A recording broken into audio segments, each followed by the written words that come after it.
রাজনীতিকরণে সাংবাদিকদের অধিকারহীনতার মূল কারণ বলে মন্তব্য করেছেন তথ্য উপদেষ্টা মাহফুজ আলম। বলেন, কোনো গণমাধ্যম বন্ধ করা বা সাংবাদিক চাকরিচ্যুত করা সরকারের নীতিমালায় নেই। তবে ফ্যাসিস্টদের সহযোগী গণমাধ্যমগুলোর কর্মকাণ্ড তদন্ত করবে সরকার। সাংবাদিক কল্যাণ ট্রাস্টের সেমিনারে এসব কথা বলেন তিনি। এদিকে বিগত ফ্যাসিস্ট সরকারের আমলে সাংবাদিকদের বিরুদ্ধে মিথ্যা মামলা বাতিলের দাবি জানিয়েছেন সিনিয়র সাংবাদিকরা। তামজিদ সুমনের রিপোর্ট।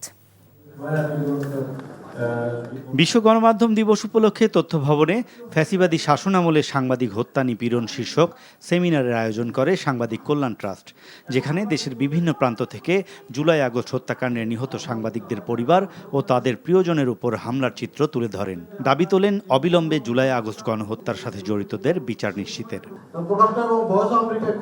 সেমিনারে অংশ নেন কারা নির্যাতিত সাংবাদিক সহ বিশিষ্টজনেরা। বিপ্লবের উদ্দেশ্য পূরণ না করে অন্তর্বর্তীকালীন সরকারের ক্ষমতা ছাড়ার কোনো সুযোগ নেই বলে মন্তব্য করেন দৈনিক আমার দেশের সম্পাদক মাহমুদুর রহমান।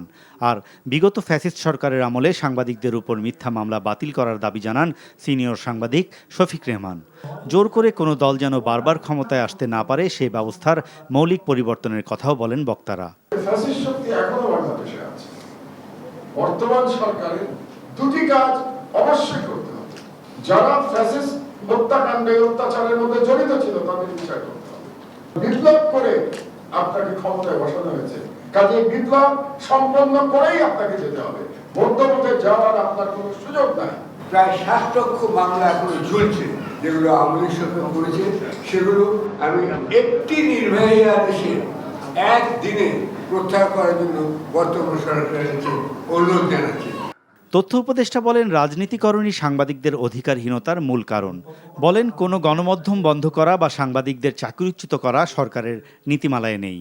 সম্প্রতি 3 সাংবাদিককে চাকরিচ্যুত করা হয়েছে, যা সরকার সমর্থন করে না বলেও জানান তিনি। আওয়ামী লীগের আমলে যে গণমাধ্যমগুলোর লাইসেন্স দেওয়া হয়েছিল ওগুলো আমরা তদন্ত করি এবং এই অনুমোদনের ভিত্তিতে এরা কিভাবে বাংলাদেশের জনগণের বিরুদ্ধে অবস্থান নিচ্ছে। আমরা সরকার থেকে চাই না কোনো সাংবাদিককে আরবিট্রারিলি উইদাউট এনি নোটিস চাকরিচ্যুত করা হোক। দীপ্ত টিভি এমন ভাবে টেলিভিশনটা নিজেরা বন্ধ করে দিল যেন মনে হলো সরকার বন্ধ করেছে, কিন্তু সরকার তো বন্ধ করেনি। এবং আমাদের সরকারের নীতিমালা হচ্ছে আমরা কোনো কিছু বন্ধ করব না। সেমিনারের শুরুতে বিগত 15 বছরে ফ্যাসিস্ট হাসিনা আমলে সাংবাদিক গুম খুনের চিত্র তুলে ধরে সংগঠনটির তথ্য মতে 2009 জুলাই থেকে 2024 এই 15 বছরে খুন হন অন্তত 61 জন সাংবাদিক। নিপীড়নের শিকার হয়েছেন অন্তত 3500 জন। Tamjid Suman, NTV news, Dhaka. বান্ডেল থাকলে প্রতি সেনমানিতে টাকা বাঁচবে। বিকাশ সেনমানি বান্ডেল কিনে জিতুন প্রতি লেনদেনে।